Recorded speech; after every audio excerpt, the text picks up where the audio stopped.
Hello, ndabasuhuje ni Modeste nanone. Iyi ni online class 1 channel. Uyu munsi nifuje ko turebera hamwe uko wakora chamfer and fillet.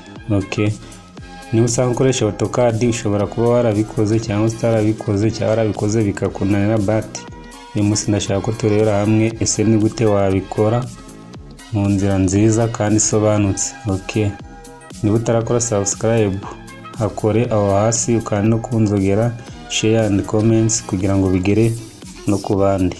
Ndatinze rero reka dutangire, tugiye guhera kuri fillet.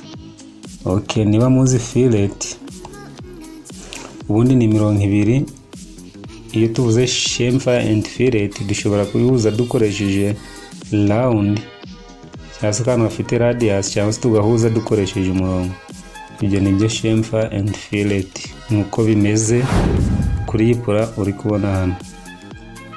Okay, tudatinze rero tugiye guhera kuri fillet. Ese bakora fillet gute hano muri AutoCAD? Okay, murabona nafunguye workspace, ni gukora muri drafting and annotation. Sini nkari muri 2D or 2 dimensions drawing. Okay, ndaza rero mfate drawing shanye wenda line ifite 1000 cm. Ni gukora muri na setting dimension muri centimeter, then hari 1000 hano naho 1000, then no mu kuzamuka 1000. Okay, murabona mfite rectangle imeze kuriyi. Tugiye kurekorera chamfer, then turaza twongere dukore fillet. Okay, kaduhere kuri chamfer. Turaza rero dutyping hano twandike chamfer, then dukore enter, tuze dufate hano distance, then tumara guhitamo distance ara hasi tuze twandike distance twahisemo wenda ni mfite distance ya 200. Okay, then dukore double click, tuze du selecting one line, kongera du selecting indi undi chamfer ikoreka. Ishaka kuyikora henshi rero ntabwo ari ngombwa kongera gusubira muri ranzira tunyuzemo, ahubwo uraza ugakora right click kuri mouse yawe, then repeat chamfer, ubundi ukaza ugaselecting line n'indi bigakoreka.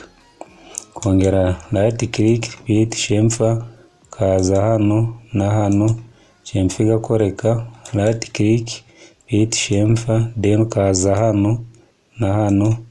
Tukaba dukoze chamfer ifite length or distance ya 200 cm. Okay, then chamfer inarangiye. Turaje rero turebe ngo fillet turayikora gute. Ubundi fillet ibiri hamwe na chamfer ubundi binameze kimwe, uretse ko fillet ibiri round, chamfer ikabiri straight. Murabona hano, urebye hano muri tools urabona iyi ni chamfer is straight and fillet is round, naho bitaniye gusa. Turaje rero twongere dufate line, then dufata line duselecting hano, then tuvuge ngo 1000 cm enter, tumanuke 1000, then hano dutambike 1000, ongere tuzamuke hari 1000, kubera end point dukore double enter. Then tugiye gukora, twakoze chamfer tugiye gukora fillet. Aho bitandukaniye rero tugiye kuhabona ni small difference, mbese na kanyuranyo gato gusa. Hari twakoze double click, turakora click rimwe, naho bitandukaniye. Turaza rero dufate fillet. Hano fillet irahari, but ushobora no gutanga command ukanda F then enter, gahita uza ukamanuka hano handitse radius. Mu gihe mbere twahisemo distance, hano tugiye guhitamo radius, then uhakirike tiza left click, then duhitemo radius wenda ya 200, dukore enter rimwe, ubundi tuze hano selecting first line and the second line. Ubundi ibindi ni bisanzwe, turaza dukore right click, then to repeating a command. Nubwo twayibonye muri video yigeze kubanziriza iyi, twanye gushaka repeating a command cyangwa se previous command, uraza gukora right click, then ugakanda haranditse repeat command, then tuhakore tuze dufate one line and this, then twongere right click dufate line and this, twongere right click dufate uyu murongo n'uyu nguyu. Okay guys, murabona ibintu byacu ntabwo biba birenze, nta nubwo bikomeye, ahubwo igisigaye tugiye kureba kano kaga tip cyangwa se n'akantu nako kari simple. Tuvuge n'urugero ufashe iyi rectangle, uraje urayishushanyije hano, murabona ushatse kuyiselectinga, murabona ko imirongo yose iri kuba selected, iri grouped, then to ungroup. Nuko muzi ko muri AutoCAD dufata Ctrl Shift G, but twamaze guselectinga ikintu ushaka ni groupinga, cyangwa se dushaka kukigroupinga tugakanda Ctrl G.